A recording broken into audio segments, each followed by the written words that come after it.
তোমাদের সাথে আজকে আমি আমার অনলাইন জার্নিটা শেয়ার করব। 2021 সালে প্রথম একটা চ্যানেল খুলে দেয় ইউটিউবে আমার হাজবেন্ড। তখন ভিডিও কিংবা এডিটিং সম্পর্কে আমার কোনো ধারণাই ছিল না। সত্য কথা বলতে আমার হাজবেন্ড এডিটিং কিংবা ফেসবুক ইউটিউব সম্পর্কে সেরকম কোনো কিছুই ভালো জানতো না। সেই জন্য আমরা যেরকম ভিডিও বানাতাম সেই ভিডিওগুলোই পোস্ট করে দিতাম। সেই ভিডিওগুলোতে কপিরাইট আসতো, কেন আসতো, কি কারণে আসতো সেরকম কোনো কিছু জানা ছিল না আমাদের, আর সেই রকম বুঝতেও পারতাম না। আস্তে আস্তে জানতে পারি ফেসবুক ইউটিউব কি কারণে কপিরাইট দিয়ে দেয়। অনেক সময় ইউটিউব আমাদের নিজেদের কন্টেন্টের ভিডিওগুলোতে কপিরাইট দিত, কিন্তু কি কারণে দিত সেগুলো আমাদের কোনো কারণে জানা ছিল না। আস্তে আস্তে ইউটিউবে সার্চ করে দেখি যে কিভাবে কি করতে হয়, তারপরে এডিটিং করাটা শিখি। তখনও কিন্তু আমি এডিটিং করতে পারতাম না। আমার এক ছোট বোন ছিল, তাকে দিয়ে আমার সবগুলা ভিডিও এডিটিং করাতাম এবং থাম্বনেল গুলো আমাকে বানিয়ে দিত। এখনো যে ভিডিওগুলো ভালো করে এডিটিং করতে পারি তেমনটা না, কিন্তু আগের থেকে একটু ভালোভাবে এডিটিং করতে পারি। এখন আমাকে কাউকে বারবার বলে দিতে হয় না যে আমার এই ভিডিওটা এডিটিং করে দাও। একটা সময় আমার বোন আমাকে অনেক বেশি সাপোর্ট করে ভিডিও এডিটিং, থাম্বনেল সবকিছুর ক্ষেত্রে। তখন আমার ইউটিউবের বয়স ছিল প্রায় 3 বছর, কিন্তু ইউটিউবে কোনো কিছুই করতে পারিনি। অনেক ইচ্ছে ছিল ইউটিউব চ্যানেলটাকে অনেকটা বড় করার। তো আস্তে আস্তে আমি চ্যানেলটাকে মনিটাইজেশন করি। যখন আমার চ্যানেলটা মনিটাইজেশন হয় তখনই কিন্তু আমার সুনামা আমার কাছে চলে আসে।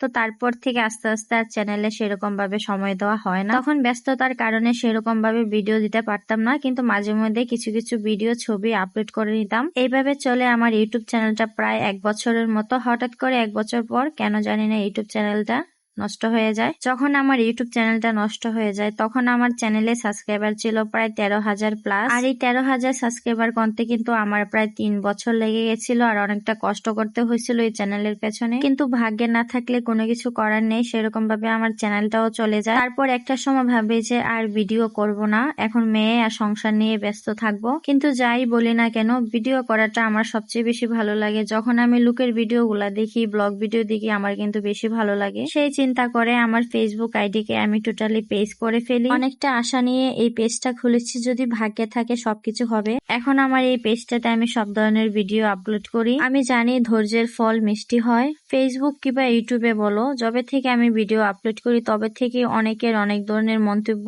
সত্য কথা বলতে যে যাই বলুক, আমার কারো কোনো কথাতে কোনো কিছু যায় আসে না। কারণ ফেসবুক ইউটিউব এখন মেয়েদের জন্য সুবর্ণ সুযোগ খুলে দিয়েছে, যারা ঘরে বসে লাখ লাখ টাকা ইনকাম করতে পারবে। আমি যদি আমার ঘরের কাজ, রান্না টানা সবকিছু দেখে প্রতি মাসে হাজার হাজার টাকা ইনকাম করতে পারি, তাহলে কি লোকের কথায় আমার কোনো কিছু যায় আসে বলো তো? হয়তো আমি প্রতি মাসে মাসে লাখ লাখ টাকা ইনকাম করতে পারি না, কিন্তু আমি আমার শখ জিনিসটা পূরণ করতে পারি তোমাদের সাথে সবকিছু শেয়ার করে। এখন প্রত্যেকটা মেয়ে চায় সে যেন তার নিজের পায়ে দাঁড়াতে পারে। সত্য কথা বলতে আমার হাজবেন্ড আমাকে অনেক বেশি সাপোর্ট করে। আসলে বিয়ের পরে একটা মেয়ের হাজবেন্ড যদি তাকে সবকিছুতে সাপোর্ট এবং সবকিছুতে সাহায্য করে, তাহলে এই মেয়েটার স্বপ্ন পূরণ করার পথটা খুব তাড়াতাড়ি সহজ হয়ে যায়। যাই হোক, আজকে তোমাদের সাথে আমি অনেকগুলা কথাই শেয়ার করে ফেলেছি।